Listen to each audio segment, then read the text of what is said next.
There was salt in my blood, soreness in my heart. Like chocolate, you're delectable. The darker you are, there was salt in my blood, affliction in my chest. The more I strained to love you, the more I liked you best. And I'm electrified. Can't look away even if I tried. You're like a dream made just for me. Ladies and gentlemen, this is my interview with singer-songwriter Kat MacKenzie. There we go. Ladies and gentlemen, I want to welcome to the Dig Buttons interviews a performer I stumbled across on Facebook and immediately caught my attention. Artist, performer, singer, songwriter, Kat MacKenzie. Hello. There you go. Welcome to the show. Hi, I'm glad to be here. Thank you for having me. So I like always to go start at the beginning.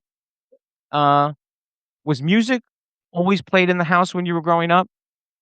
Yeah, my dad was actually a concert pianist, as well as a doctor. So yeah, we had like piano, violin lessons. We were always in choir, my brother and I. So yeah, I would say it was. Okay. So who first recognized that you had a creative spark? Was it that early or did that happen later on? Later, I would say my brother was considered to be the musician. I was the poet in the family. And yeah, and then he got married, had kids, and now he plays for church every Sunday. He's like the whole family's kind of the musical component of church. They That's basically cool. are sought after by churches for that reason. Uh-huh. But Now, when you were growing up, were you the quiet and observant kid? Were you the yeah. adventurous, bookish, or always putting on performances? Which one?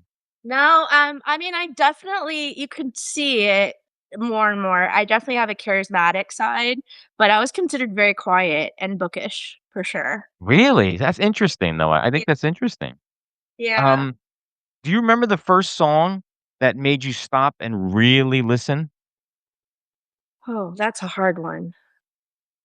Um, there was one by In Excess. My first concert I ever went to was In Excess. And there was this one love song that he Well, played. He was so in, good. The in lead excesses, yeah, he was very good. Short-lived, but singer. Yeah. it's funny. You can think about it. A lot of the very spectacular creative people did leave us very early. Yeah. Were there any musicians or albums that your parents introduced you to that still influence you today? No, not really. I say The Okay. Cure session with The Cure when I was in college probably still influences me today. And the whole like I was in Christian colleges, so I ended up in the gothic scene to kind of counter that in Chicago. Okay. And so I was introduced to a lot of music that I'd never heard before. Like Susie and the Banshees. Yeah, and yeah, it was just really is a cool time for music. The Bajas, all that. So So yeah. you wouldn't say then as a kid you dreamt of being a musician or performing. You said that that was much later on. How much later on did that happen? Um, yeah, I think, well, my career, as an acupuncturist and an herbalist, was I went from having a big practice after the pandemic to a small practice, and I just realized, like, it's now or never. It was always something I wanted to do, but I just didn't have the guts, and I was shy and quiet, and I was like, "Screw that." Like, and just be unconditionally, an artist. So instead of hiding away and doing it quietly in my bedroom. So yeah. That's so interesting because when I watch your clips on Facebook and you don't come off that way at all. People say I seem really confident. I'm like, really? Yeah, I mean that is what drew me to you and asked you to be on the show because there is an aura of confidence that just exudes when you perform. Yeah. Well, I'm happy to be there. So yeah, I've been taking opportunities left, right, and center. But the first year that I was at open mics was hard. Like I had to start playing in front of people. And that was like a whole I would have panic attacks almost all the time. So it's taken a while to get there. And like the people in my community have seen that process and know. So yeah. And where does that fearlessness come from? You said you were scared to do it, but where Yeah, does that urge to get on there and say, "Screw it, no matter how I feel, I'm getting up in front of that audience I tonight." think I'm getting older, and I was like, "If I don't do it, I'll never do it." And there's that, Right. like, of, like, this is something I've always wanted. So, yeah. Was there a teacher, a mentor, or a family member who encouraged you in artistic ways? Again, we go back to the choir, I guess, and all that stuff. Yeah, I've definitely had, my music teachers, I would say have encouraged me, but probably I know it sounds really weird, probably The Cure, did because the guy did not have a perfect voice at all. Like, it was weird, and, like, a lot Right. of people didn't even sing, but I'm like, but they put so many songs out that are amazing and inspiring, and I'm like, that's what it's about. I mean, S I think it's true to say that most artists, it's more than just talent. You have to have something like The Cure. He may not have been the most talented person in the room, but he definitely had an aura, a personality, and all of that feeds into it, I think.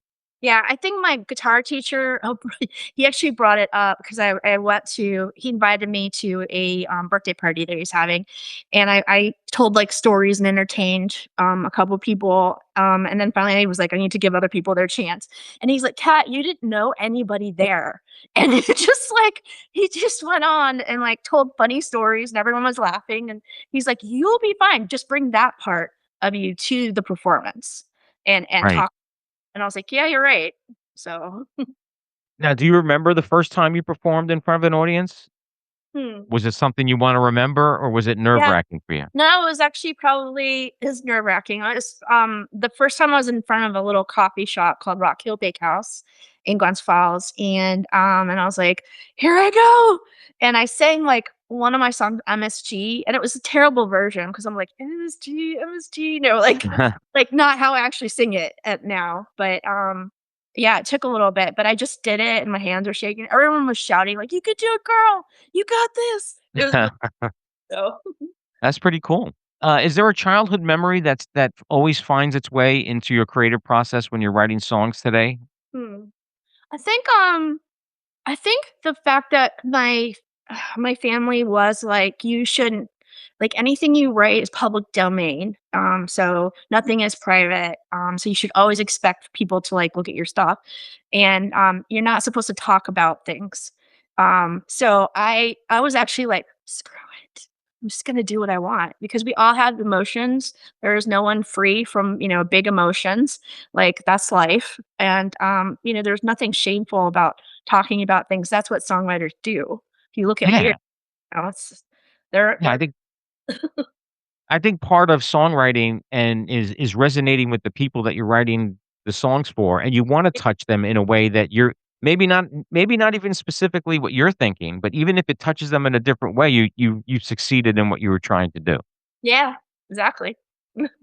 Now, when was the first moment in that you realized that this wasn't just something that you loved to do, it was something that you had to do? Hmm. I was putting myself out there and, yeah, I started I think I just felt that as I kept putting myself out there more and more and getting more encouragement and, like, making more art, I started to see myself more as an artist, and, it was just a process really, you do it and then you get more confident and you get more excited about the opportunities coming your way and you grab them whenever they happen. Yeah, I don't think there was a point. I think it was more a process for me, a journey, and, just wanting like, there's kind of a desperation of wanting to do this, and the more I do it, the more I'm happy. So, yeah. You brought up happy. Is that your happiest place when you're up on stage? Um, hmm, it's becoming that. It's hard still. I get nervous, but I find I was like, "Oh, I really like this." So I find it surprised me a bit. Like after, I've gotten used to it, I like holding space for the room kind of and like, being the artist up there. It's really exciting. So, yeah.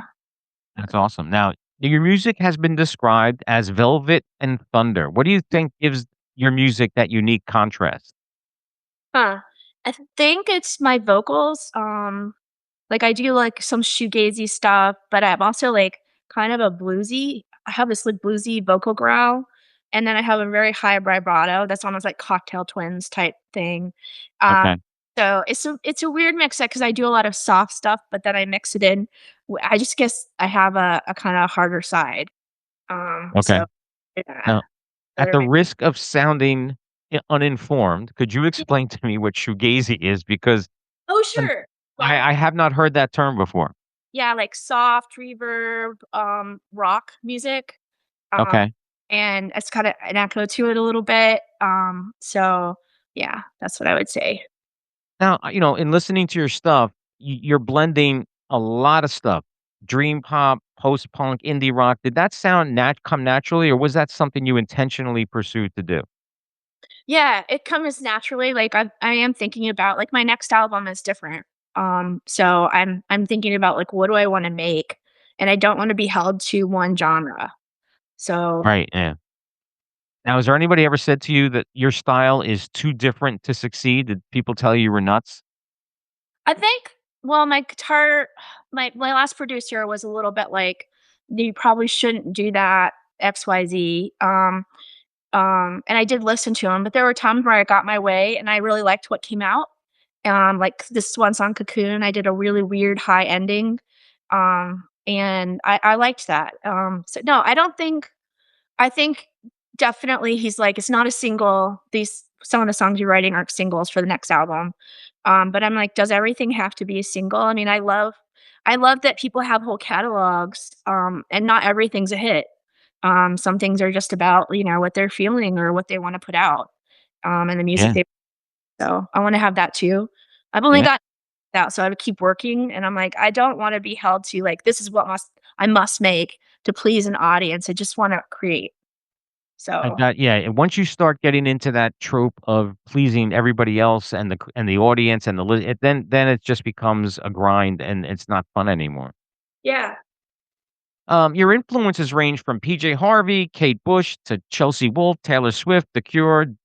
yeah, What do each of those artists teach you? I mean, you sure. take a little bit from each of them or Yeah, I think Chelsea Wolfe, I was really curious because she's got a whole background, like, her dad was a country musician, and then she does gothic stuff, and she has a real blend of doom metal with folk, which is really, like, a weird mix too, but I related to her in the sense that I wanted to do different genres, and then she talks about, if you look at some of her interviews, the talking about she was so introverted when she started performing that she wore a veil. I don't have to do that, but, like, she wore a veil because she could not handle it. So it took her years, of performing at open mics and just performing to get really good at it, and now she holds space like, oh my god, she's beautiful.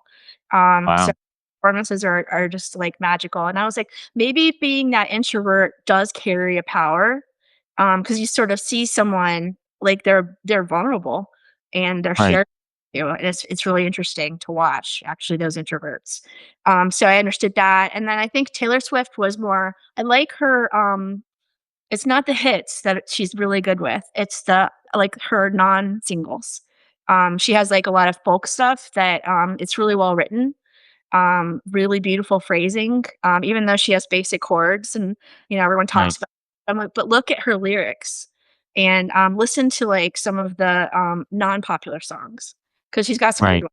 So, I think with The Cure, you already heard me talk about that. Yeah. I also like they've got, like, a fun vibe, like, I'm about to do a show, and I'm gonna do, "Friday I'm in Love," and I'm like, "That's such a fun song." So, yeah, and then "Pictures of You" as well, so Do you think Taylor's at the point in her career now that she does those mainstream songs for the record company and then the other stuff for herself? That's what. yeah, I think she did. I think she's actually peeling back from doing things because she has to, because she's so big, she can do whatever she wants. That is correct. That is So correct. but yeah, I think her last album was more, what she put some music out and she's like, I'm tired." Like, you can see it, so, but, you're allowed to be tired. You did the Eras tour, which I still can't believe she did, and, like, that the stamina required for that and the training. Oh, yeah. And Yeah. now she's married and she's got a Yeah. famous husband. There's a whole 'nother level to that now. Yeah. Yeah, I don't know how her music will change because of all that. It's weird, but she seems to have navigated fame pretty well. after the whole collapse with Kanye. Yeah. I talk to a lot of songwriters, and it's interesting because when bands are coming up and they're hungry and their songwriting is about the grind and then when they become famous, how do you can't write that same stuff. You only can it changes what you write about, and I think sometimes that changes the personality of the band as well. Yeah. So I'm curious to see what happens next. I don't know. It might not work out for her, but maybe it will. Who Yeah, if knows? he dumps her or cheats on her, then it'll be the best album she ever did. Isn't that in there like prenup? Like she can't write about it. He Uh, tried to. oh, did he try to put that in there? I don't know if he succeeded because I didn't pay that much attention, but I did see that he was trying. Yeah, So his lawyer probably told him that, yeah. yeah. Hey, was there an album that completely changed how you look at songwriting? I mean, you had your process, but when you heard this one album, did it really make you stop and think and go, "Hmm." Yeah. I mean, Disintegration by The Cure when I was in college, and I had been in the Christian world, and then suddenly you have this, like, hardcore album about falling apart was, probably the most pivotal for me.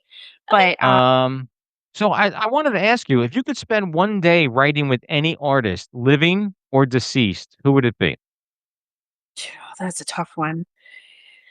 I mean, right now, it'd be Chelsea Wolfe, unconditionally, because 'cause I'm a little obsessed with her writing. It's very interesting. But it could also be, um, like, I've started following Paramore's what's her name? Let me look it up. I've been So watching that her write, um, uh, Paramore's lead singer. What's her name? they have Hold a on. new leads. Didn't they changed lead singers a couple years ago, right? Yeah, it's the Hayley Williams. She went solo Okay. from them.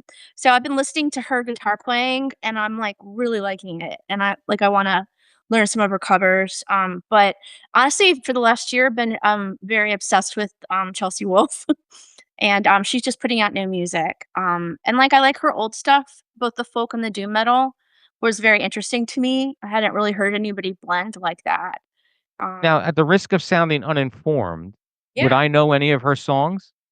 Because No. the name doesn't sound familiar to me. I'd say she's mid-size artist. She's not like a Okay. Taylor Swift, she's not a Deftones or a Cure, but she has a following. She can fill like, a theater of 5,000 wherever she goes, and she's sort of an opening act if you have an arena.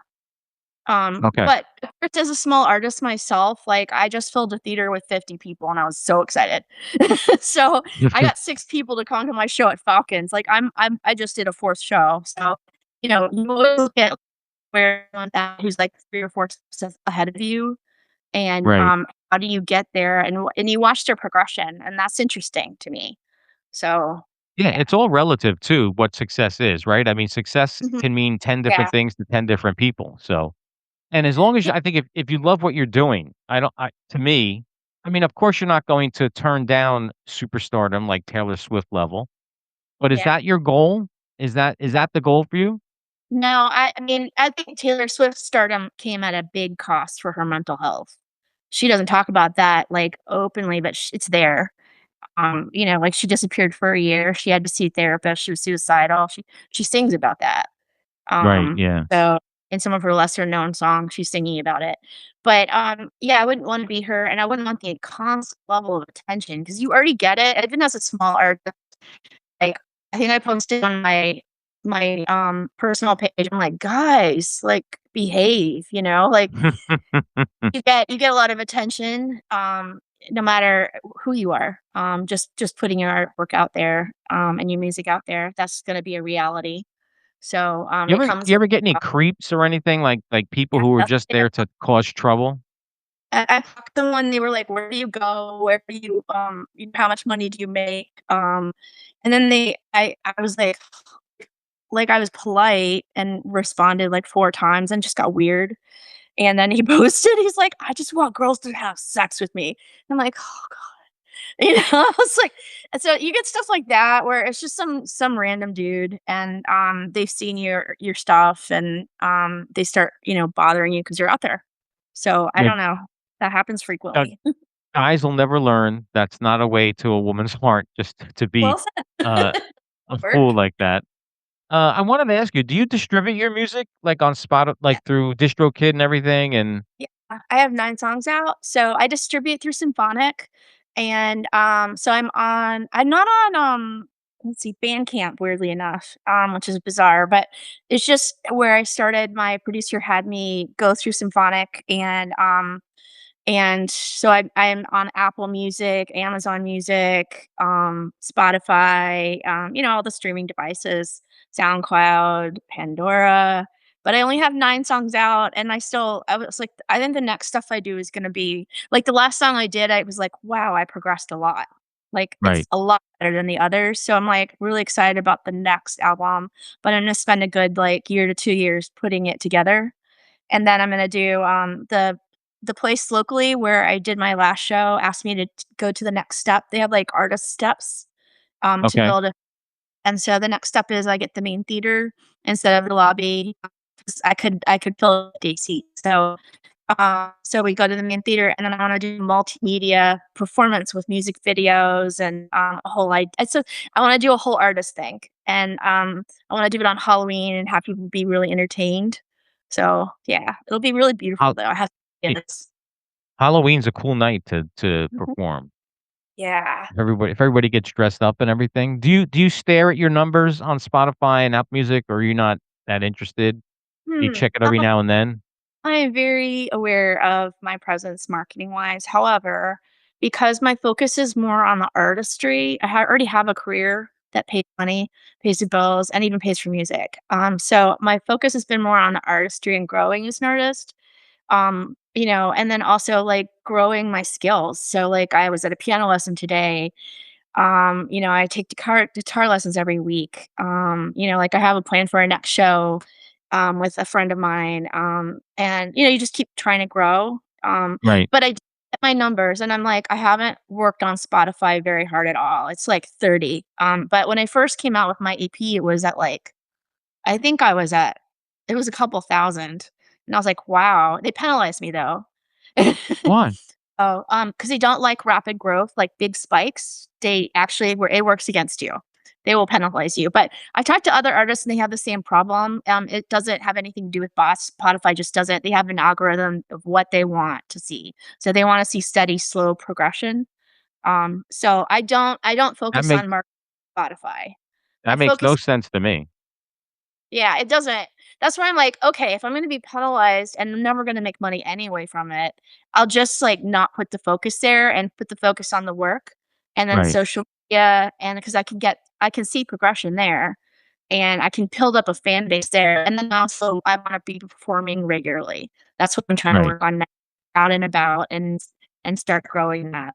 So Now, I've seen your videos, on Facebook, and do you actually do like, not real, but actual videos for the music, or is it just performance at this point?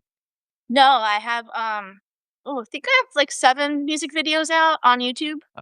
Oh, So cool. yeah, they're pretty cool. One took off. It went sort of almost viral, and that was my one of my first ones out on MSG, and 19,000 people saw that. Without I think I spent $150 in marketing. That was it. So it took off. Wow.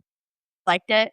And that artist that I worked with, that video artist, is what I'm going to be working with again for the next album. And then I'll mix that with I bought my own video camera to do some of my own stuff. But it's hard. You need to be at a higher level. So to put out better work, you can't just use your iPhone. Unfortunately, Right, I tried. right, right. It didn't work out too well for me. So yeah, Alright, I gotta check that out. So you have a YouTube channel too, then I'll throw that up in post so people know where to go. yeah. That I'm pretty Um, at YouTube. Like I post that in my social media, Facebook and Instagram. Facebook's probably the best one. And then YouTube and then Instagram. The TikTok, I'm barely there.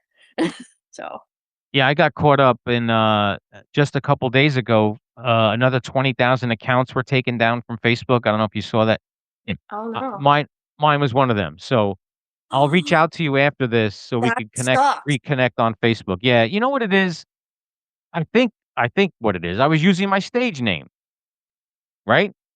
So I think when they think you're pretending to be somebody else, the bots pick it up and just do a sweep. So I'll reach Wow. out to you after this so we can reconnect on Facebook so we can both promote the episode and everything. But so Yeah, I just used my real name now, and my show persona will be Dick Buttons, and my Facebook account will be my real name. So I guess whatever works. That sucks so though. much for anonymity, right? Yeah. So I've noticed your songs draw heavily from literature, mythology, folklore, and science fiction. What keeps you pulling back to those worlds? Well, it's usually something that I'm drawn to.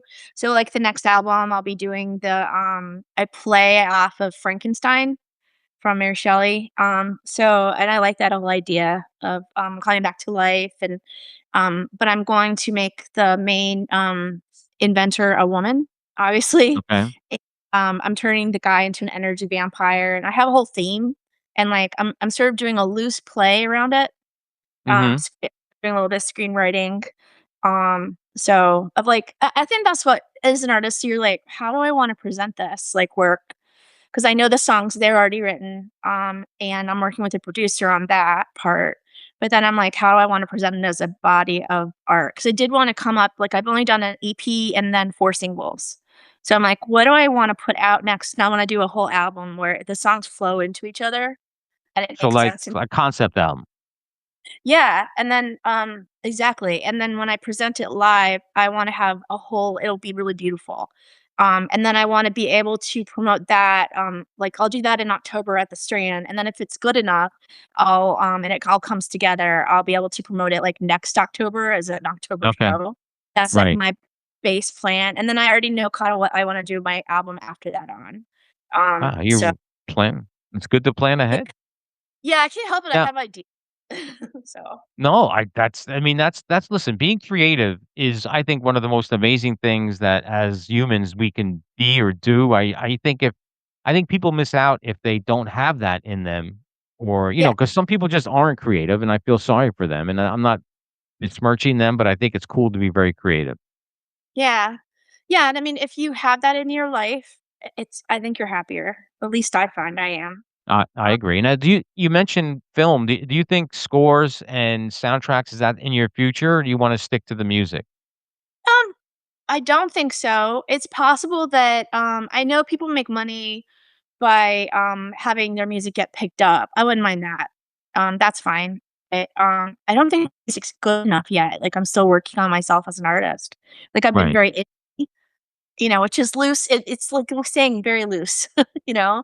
But, and that's okay. I have no you gotta start somewhere. And Oh, of that's what that course. Yeah.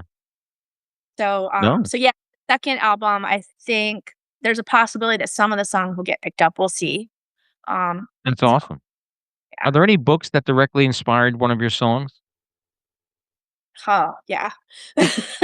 I would say, like, the story of Frankenstein is a big inspiration right now, but then I also, gosh, I was really taken with, Penny Dreadful. Have you ever heard that series on Oh, I love that show, yes. Mhm. Yeah, I like the way they approached the themes of literature. It was very interesting. Like Frankenstein wasn't one-sided. They had him in there, and I thought it was really fascinating how they approach it. And then some of the books I've read, like I was thinking about with my third LP that I put out eventually. I want it to be on goddesses, so I was thinking of this sci-fi fantasy book I was reading, and Medusa was rock and roll chick, and Oh, I like that. yeah, and she was actually a bodyguard. So, and used her, like, head of snakes to freeze people from entering and trying to, like, kill someone, and I was like, "Oh," and, like, the way they presented her was really fascinating. I'm like, "I like that." I don't wanna present, because I think in a patriarchal society, a lot of times the goddesses are presented as, like, sad creatures who have been beaten down, and I'm like, "What if we reimagined it?" And then, like, what would that look like as music? So, That's yeah. cool. Yeah, that's a great I love the way you looked at that. You flipped it totally on its axis there. That's pretty cool. Yeah, it'd be fun to do. And that'd be a great video too. I mean, that just screams It's a visuals lot in of work. itself. Yeah. Would you play the Medusa character, the rock and roll chick? I mean, I have fun doing any character. Like, it's surprising, like, when I started doing stuff like that, I was like, someone threw me into a horror movie, and, I was like, "Wow, I can do this." Like, it's not as hard as I thought to play a part. and take it on and imagine who this person would be. And then the next one I got cast in, it was like I got cast in a friend's horror movie, and I had to play. I really worked on the part, and I was like, "What if I'm not myself? What if I am like?" Because that before I played a nurse, so it wasn't that hard. Because I'm an Mhm. acupuncturist, I take care of people, so it wasn't like a big leap. But the second one, I was a ghost landlord who stole souls. Oh. And so, I came up with these, like, really weird square glasses, and then I made her super spacey and haunted, and, like, I thought about who this person was, and I nailed it. I feel like I really did. I was like, "That was good work." So, yeah, so I had more fun with it than I thought, and then I took an acting class, and, I'll probably take another one in January. There's this, guy who's taught in a lot in New York City, and then he came down here and started Lake George, musical theater, so, he teaches, like, periodically acting classes, so I have fun with that. Sou sounds like you have the acting bug, Kat. Yeah, a little bit. Yeah, I It's think it fun. would be cool to I think acting and music, again, 2 creative, fields, but I mean, you don't even have to be yourself in either one too. Yeah. You could be someone else in music as well as acting. So I think both are creative avenues that you could take. And music, it does actually like, there are times, like, a little bar, pub place, you are yourself, and you just, like, your Right. most outgoing self, because you need to greet everyone and say goodbye and hello and please everyone, but, and then, like, also be soulful. So, Right. um, but the actual stage performance can be very different than that. So, Right. yeah, that has a little bit more of the acting part in it.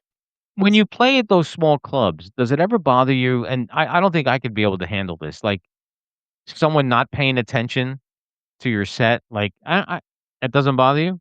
Oh, it actually for where I'm at, the first time I did it, I was playing at a bar, and, I was doing an open mic set at a bar, and everyone was drinking, and they were talking really loud, and then, it was the first time I actually relaxed, and I was like, instead of feeling like you're on, and you're like and, like, you're playing out to, like, echo stuff into it, and I was like, "Great," and I felt really happy with that. I think with the last one I did, they actually asked me to be soft, like, Mhm. very be soft so people can talk over you, and so that was a little bit more, like, I felt like the pressure was off because it wasn't this, like, at the Strand, people are quiet, and they're just watching you. You're the show, you're the thing that they're doing, but an actual gig, they're not paying as much attention. Yeah, they didn't hear my words, they didn't see the artistry, Right.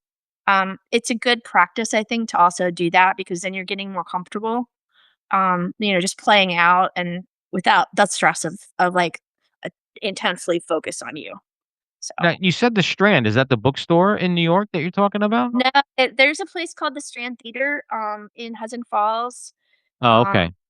and it's like a 500-person theater, and they regularly have people playing. They brought in, they have one person who runs it named Jonathan Newell, and then they brought in an A&R executive who had retired and, and he's, like, supporting, and he was my mentor too, for the artists that are there.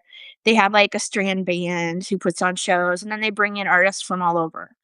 So they Oh, okay. regularly it's a lot of cover bands, and they try to bring in original music. It's hard because I don't think a lot of people are always thinking about their audience, so you have to. You have to think, like, "I Right. need to show that sells, that people are going to wanna get out of their houses and go see on a Friday night." So that's, like, definitely one of the goals I have in mind is, like, the next thing I do, it's putting on a show. I want there to be art and people are intrigued.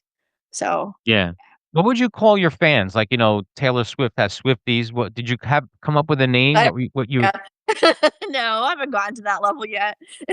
So, but, no, I'm just happy that people are noticing, and it does seem to be happening more and more that people are engaging with the artwork I'm doing and the music, and, yeah, they're curious and they're supportive, and, Yeah. they come out when I ask them to, and then, I think, like, that was what surprised me with the Strand performance. I mean, it was only 50 seats, but still, like, I knew who was definitely gonna come, and I'm like, "Okay, I've got 10 solid people, yay."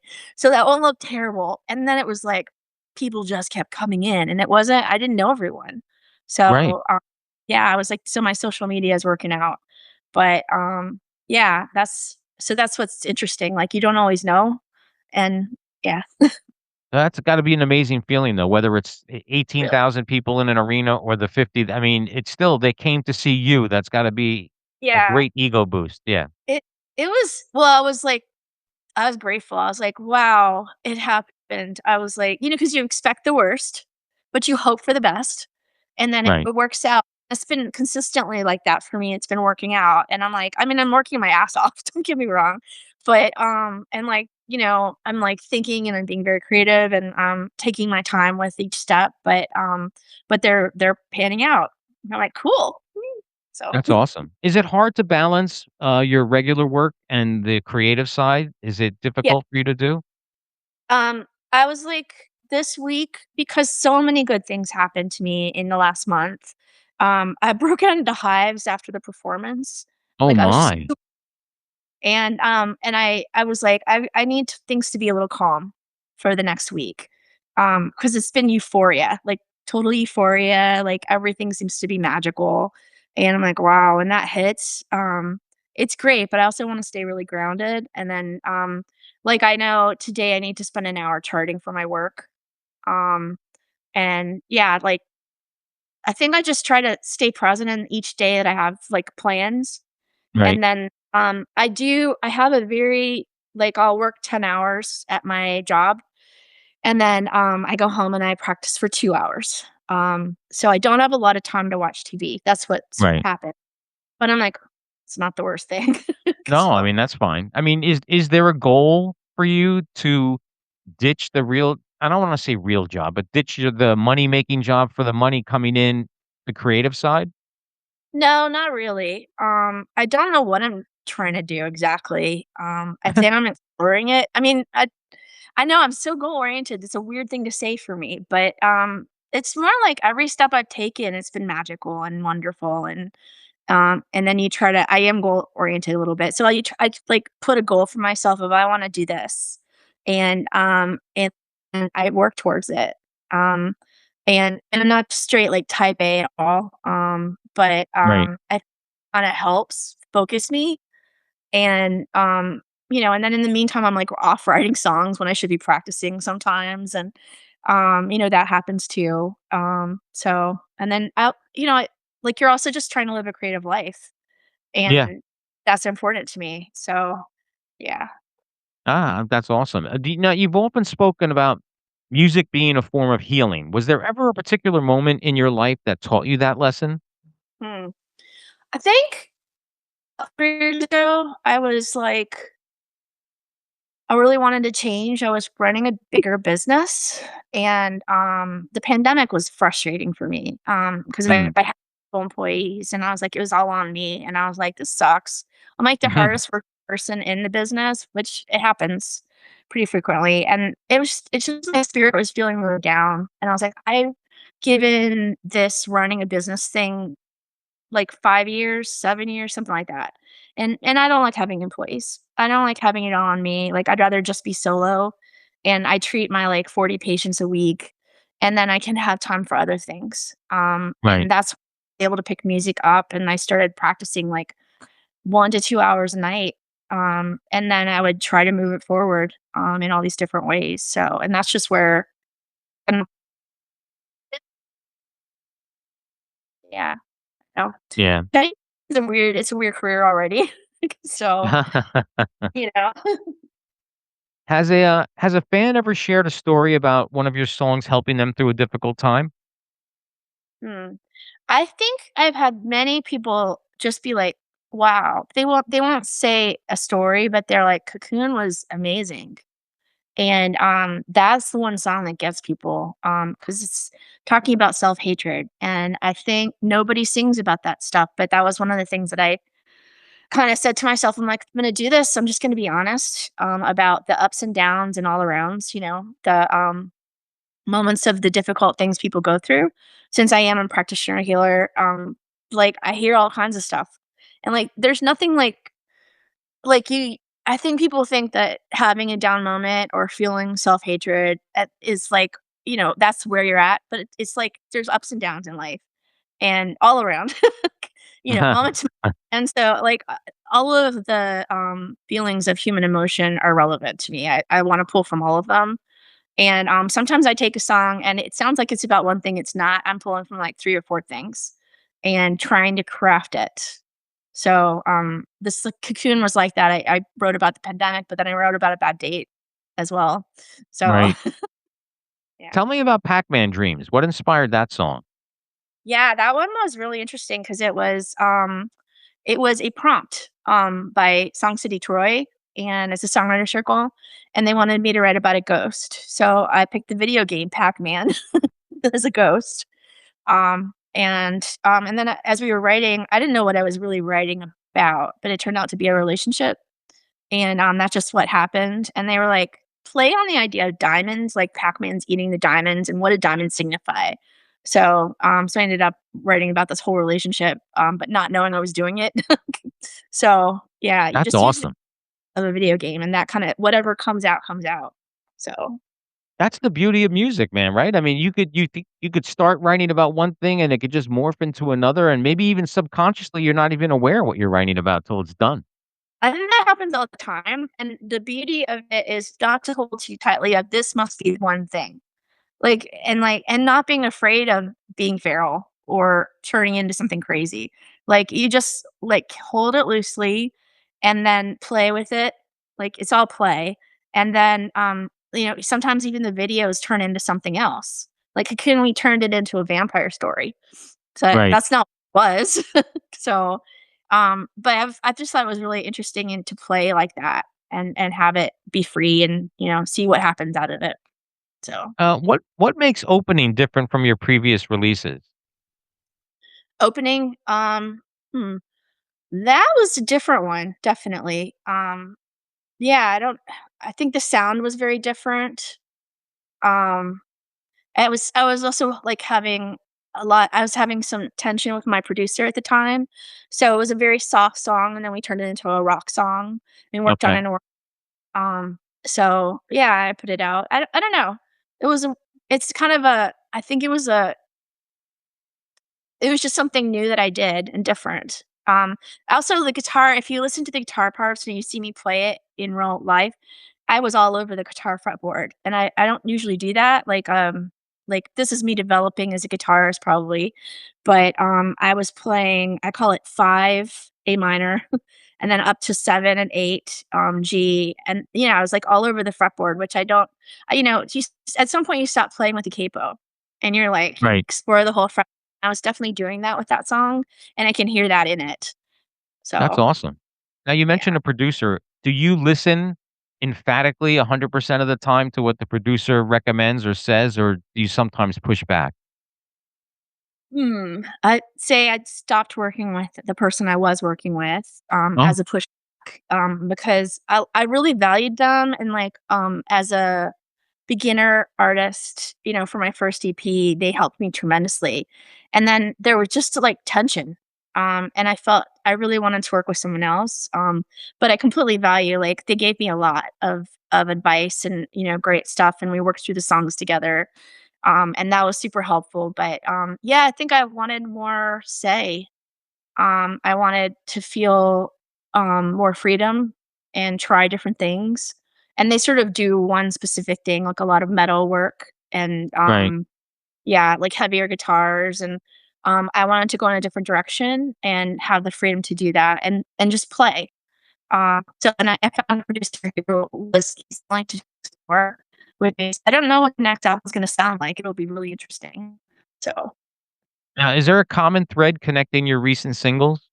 yeah, they were all going to be my second EP, and then I just decided to turn them into singles because I felt that if I do a second EP, I wanted it to be an LP, and I want I wanted to be in a better place, honestly, because I felt like the work was good. I was proud of it.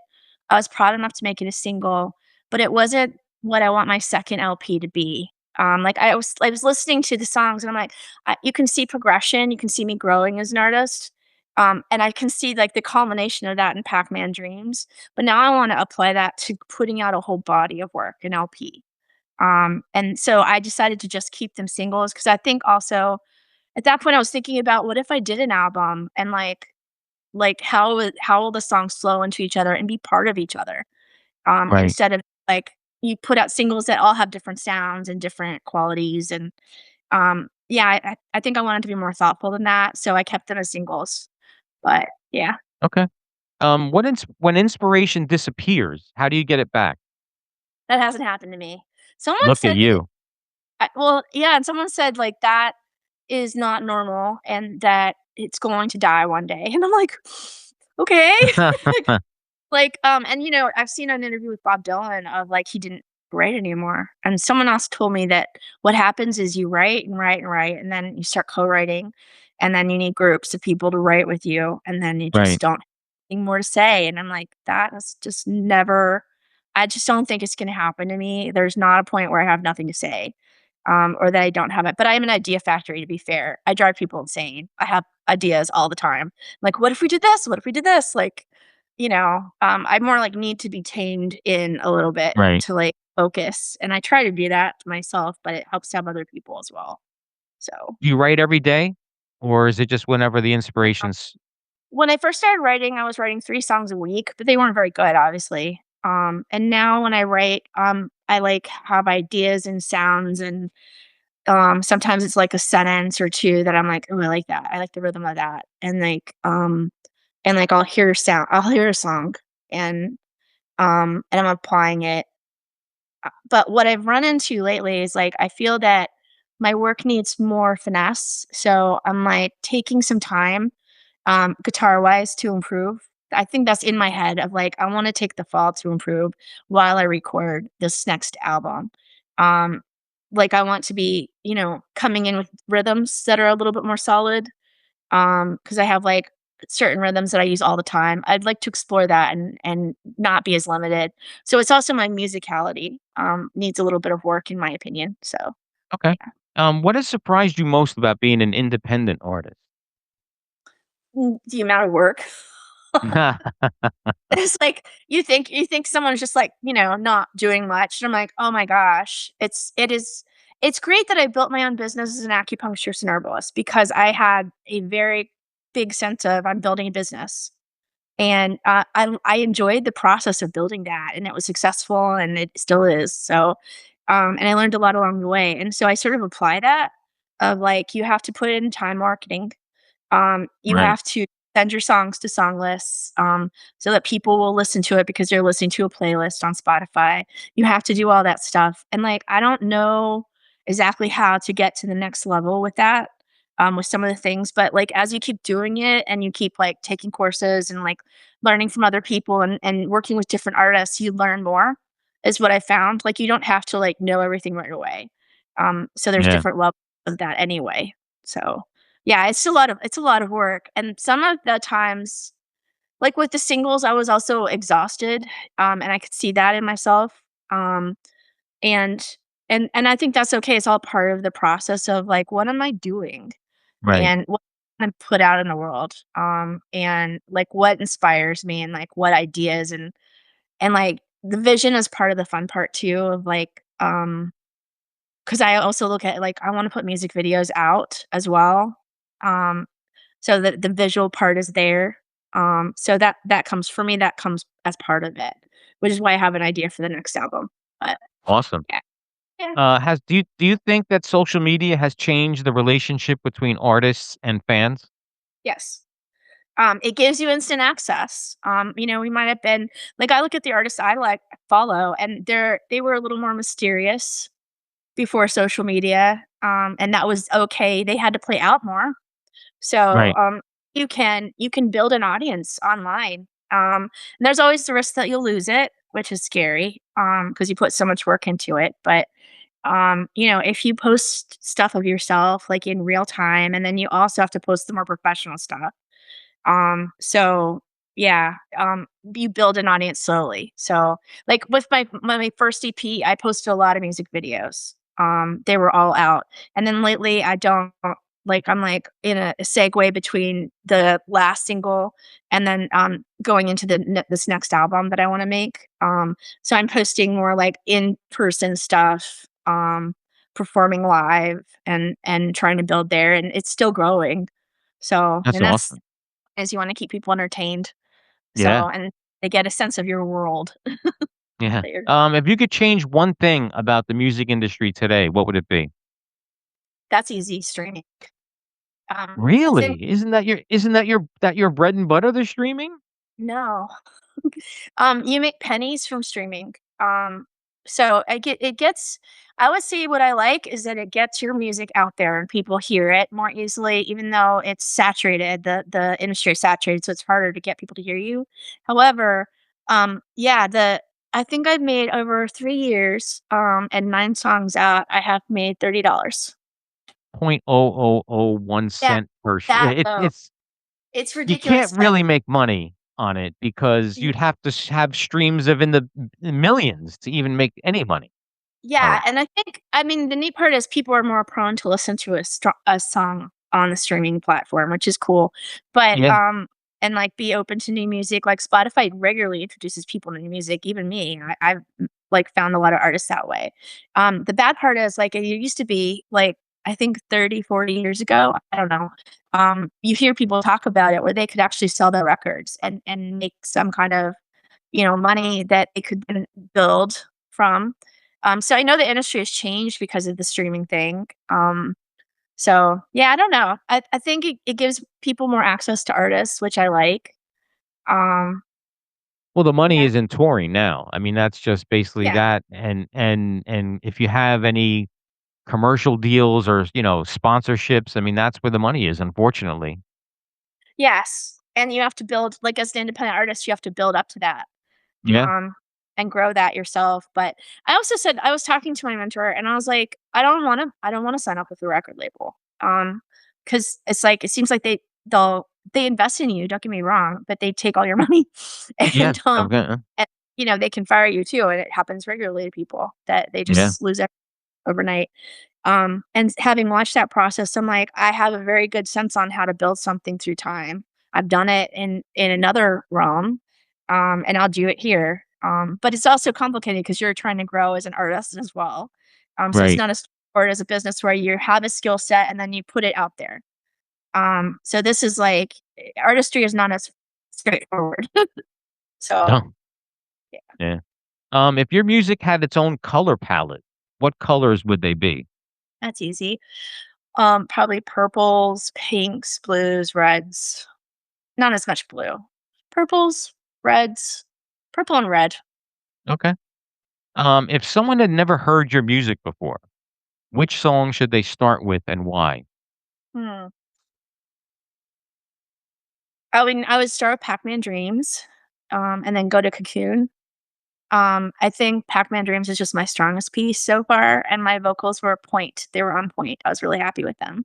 Okay. Um, and I felt like sort of took on a role for the first time. I was acting while I was singing, and which was cool because I had a sense of what the song wanted to convey. That I was a ghost. So and then, Cocoon because it's a feral singer-songwriter song. It's really there's something about it, that captures people, and I'm proud of the fact that I was able to make it. So, yeah. Awesome. If your life became a Netflix series tomorrow, what would the title be? Uh, that's a weird question. Like, I don't know. Ah, They all Euph can't be easy questions, Kat. Come on. Euphoria. Euphoria. I mean, I feel like that's Euphoria's been, like, there for me lately. Like, I'm so freaking happy doing what I'm doing. The whole process is fun. Like, every part of it, I don't mind building. I don't expect things to come easily, and that's kind of the challenge is fun for me of, like, getting, like, something together and, performing it live and coming up with ideas and, um, even starting like, I'm working with a new producer coming October. Yeah, and I have a photo shoot coming in September because I need new content. Right. Can't, like, post the old stuff, and eventually that gets boring. So, I think it's interesting, like, putting all that together because it's not just music, and music is, like, what your day-to-day bread and butter is and what you're doing every day. So you're always practicing and, growing, and then you're writing songs and, in the free form of that, and then you're Right. honing them. which is the editing, and then, you also have to come at it of I have to do the marketing, so, like, I need photo shoots, and I need to be able to afford them and save for them, and then I need to save for my producer, and then I need to come in strong and have some ideas I'm passionate about and excited about, and, like, work with him and be relaxed, and, Right. like, let Yeah. flow of, like, whatever's gonna happen, and then shoot out ideas, and so you wanna come in well rested and, like, relaxed, so Yeah. 5 years from now, what do you want people to be saying about Kat MacKenzie? I want someone to be inspired in the same way that Chelsea Wolfe inspires me. So, I want them to be, like, following me a little obsessed, and, loving it, loving my music, loving what I'm putting out, really wanting to go see me play live, and, listening to me and, having made their lives better because, they I have created a spark in them. So, that's what I want. Okay, I wanna do something now that I call Dick's lightning round. These are a bunch of rapid fire questions that I just need a short answer to, okay? Okay. You ready? Coffee or tea? Both. Whoa. Vinyl or streaming? We already know that answer. Final. Morning writer or midnight writer? Ooh. Midnight. Favorite guitar you own? Kramer. Song you Oh, wish I love which one?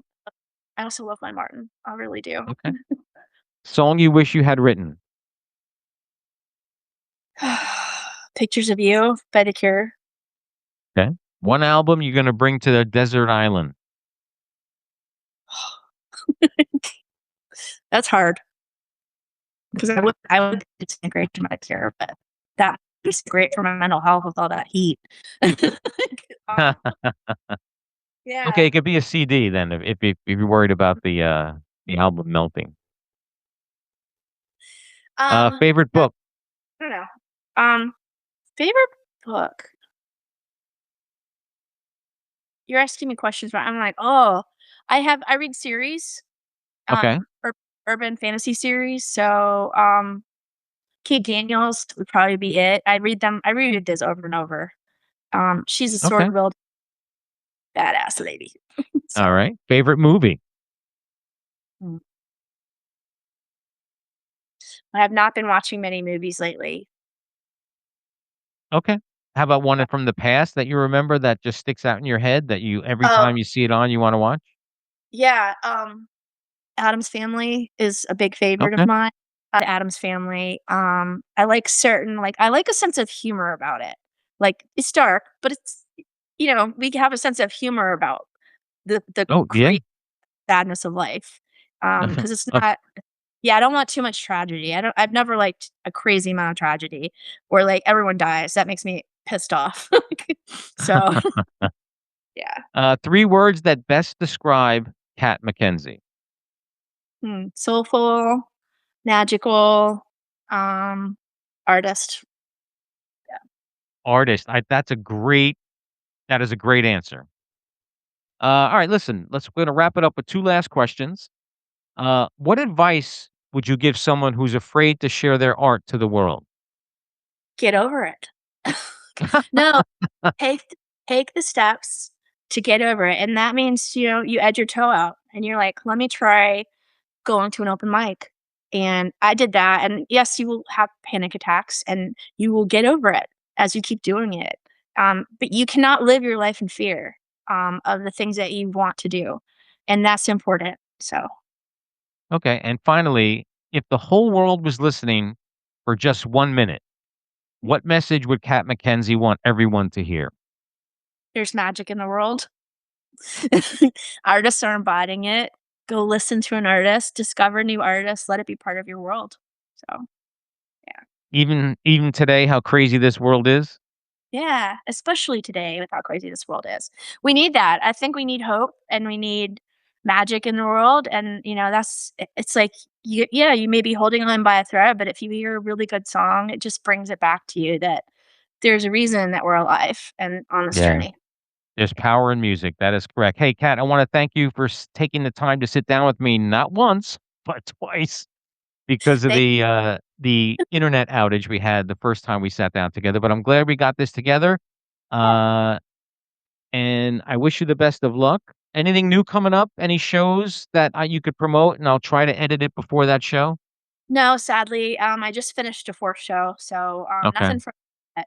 Yeah, but, please, follow me, listen to my music, and I will be working on my 2nd album, so and putting out some awesome. great stuff. Looking forward to big things from you, Kat. Thanks again for sitting down with me.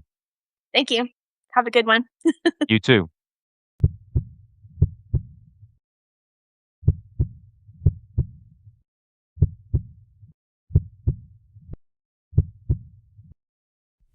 I've been dormant, an icicle case. I've been fallow, ground no one excavates, and I don't plan on leaving anytime soon.